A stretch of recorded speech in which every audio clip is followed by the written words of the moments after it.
আমি মানান আহমেদ। বাচ্চুর সাথে আমার ১ম দিনটা এখনো আমার স্মৃতিতে আছে। আমি কোনদিন এটা ভুলব না। শিল্পকলা একাডেমিতে সোলসের কনসার্ট, তখন বসের প্যাডেল ছিল। বস যেহেতু গাড়ি হতো, মাটিতে রেখে কন্ট্রোল করাটা খুব টাফ ছিল। তো Bachchu was so keen about that. He had those paddles buttoned up with his belt. তার কোমরে ২ বেল্টে ৪ টা বসের প্যাডেল লাগানো। আমি ওকে দেখে I was মানে স্টান। আরে এইটা আবার কি?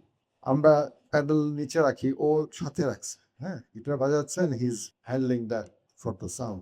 এটা হচ্ছে ওকে আমার ১ম দেখা। ওই অ্যাপিয়ারেন্স দেখার পরে এবং ওর প্লেইং দেখার পরে আমি খুবই সারপ্রাইজ যে একজন গিটারিস্ট, ও তখন গিটারে বাজাতো, ও গাইতো না। সোলসে তখন তপন দা গান গাইতেন আর নাসিম আলী। তো বাচ্চু গিটার প্লেইংটা ওয়াজ টোটালি ডিফারেন্ট। ওইদিন ওর সাথে আমার কথা হয়নি। তার পরের দিন ও আসলো শ্রুতি স্টুডিওতে, যেখানে আমরা রেগুলার কাজ করি। এসে আমাদের সঙ্গে দেখা করলো। আমি প্রেইজ করলাম যে, "I really liked it the way you have performed." তো ও আমাকে চিনলো, আমিও তাকে চিনলাম। তারপর তো আমরা নেইবার ছিলাম একসঙ্গে অনেক ইয়েতে, অনেক বছর এক জায়গায় ছিলাম। আর আমি প্রায় মানে আমাদের মাইলসের যত গানগুলো বেরোতো, আমি আমার করা গানগুলো বেশি ক্লিক করতো ফরচুনেটলি। আর ওদিকে বাচ্চুর অ্যালবাম বেরোতো। ওর সাথে আমার কানেকশনটা এমন ছিল, ও আমাকে ফোন করে প্রেইজ করতো, "দোস্ত গানটা কিন্তু হেভি বানাইছে।" আমিও ওর কোনো একটা ভালো গান থাকলে ওকে ফোন করে বলতাম, "দোস্ত এই গানটা কিন্তু আমার।"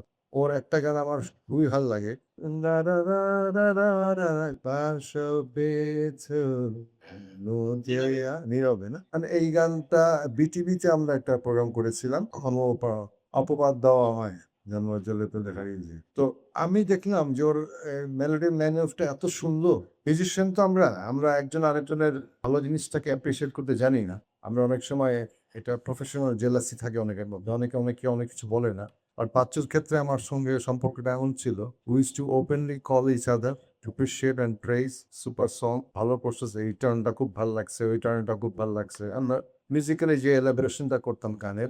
Anyways, he was really a true legend. বাংলাদেশের মিউজিক সিনে অফুরান contribution, especially on guitar playing. He has showed, he has inspired big generation to become guitarist. বাচ্চুর মতো অনেকেই গান গায়। বাচ্চুর মতো করেই গিটার ধরে, বাচ্চুর মতো করেই বাজায়। It become a icon. He become an icon. So it's a big achievement for any musicians to become an icon. আমরা we live for some এটাকে কি বলবো? appreciation এর জন্য। আমরা একটা ভালো কাজ শ্রোতার জন্য করি, যাতে শ্রোতার ভাল লাগে। নিজেরও ভাল লাগতে হবে। বাট এই ভালোবাসার জন্য আমরা যে লাইফে কত কিছু স্যাক্রিফাইস করি, সেটা মিউজিশিয়ান ফ্যামিলির মেম্বাররাই ভালো বলতে পারবেন। ওনারা এটা জানেন। আমরা অনেকটা bohemian টাইপ হই। যখন মিউজিক নিয়ে বসি তখন দুনিয়াদারি সব ভুলে যাই। খাওয়ার টাইম ঠিক থাকে না, শোয়ার টাইম ঠিক থাকে না। বাচ্চু অনেক স্ট্রাগল করেছে। and it paid off really. ওর প্রত্যেকটা স্ট্রাগলটাই was a success story এবং তার মধ্যে সেই ইনোভেশন ছিল, যেমন ডাবল করা বা এটার পিছনে লেগে থাকা।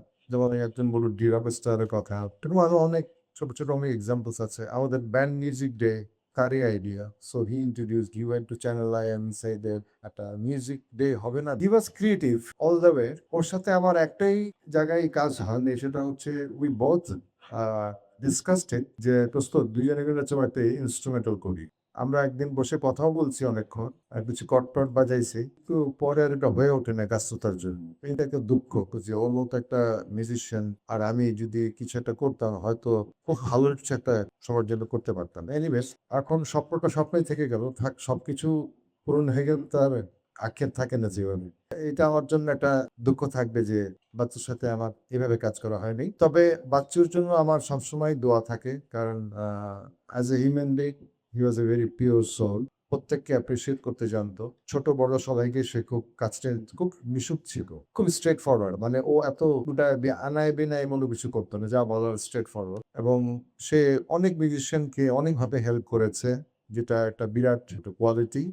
আমরা সাধারণত মিউজিশিয়ানরা নিজেরাই তো দুস্থ, আরেকজনকে কি হেল্প করবো? কিন্তু Bachchu had that courage to support other musicians, those who were needy.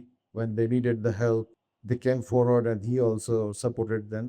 I appreciate that. আল্লাহ ওকে বেহেশত নসিব করুক। আমরা সবাই তার জন্য দোয়া করতে পারি, এছাড়া কিছু করার নেই। আজকে তার জন্মদিন। ভাবি যেটা বললেন ওর জন্য একটু সবাই প্রে করলে এটা ওর কাছে পৌঁছাবে। অন্য কোনো কিছু পৌঁছাবে না। আর আপনারা যারা এই অ্যালবামে গানগুলো গেয়েছেন, বাজিয়েছেন, করেছেন, সবাইকেই অশেষ ধন্যবাদ। ভাবির মুখ থেকেই শুনলাম কিভাবে জিনিসটা এক্সিকিউটেড হয়েছে। Big hand goes for Chishti. সবাই একটু হাততালি দিয়ে চিশতিদেররা। He did a wonderful job. He's a very daring guy.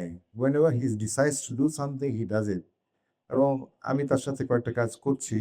দেখলাম যে খুব ডিটারমাইন্ড। মানে সকালে ফোনে কথা বলে গিয়ে রাত্রেবেলা he comes up with a solution. বস এটা করতেছি। মুম্বাই এভাবে এটা করতে হবে, এটা করতে হবে। আচ্ছা আস্তে যাও, কারণ তোমার সঙ্গে ফেস মিলাই করলে আমাকে একটু মাথা বেশি খাটাইতে হবে। এনিওয়েজ সবাইকে আবারও শুভেচ্ছা জানাচ্ছি। আমরা সবাই আগামীতে যে কাজগুলো আরো হবে সেগুলোতেও সবাই আরো স্বতঃস্ফূর্তভাবে আমরা বাচ্চুকে বাঁচিয়ে রাখবো আমাদের সৃষ্টির সাথে। হ্যাঁ? সবাইকে আবার থ্যাংক ইউ।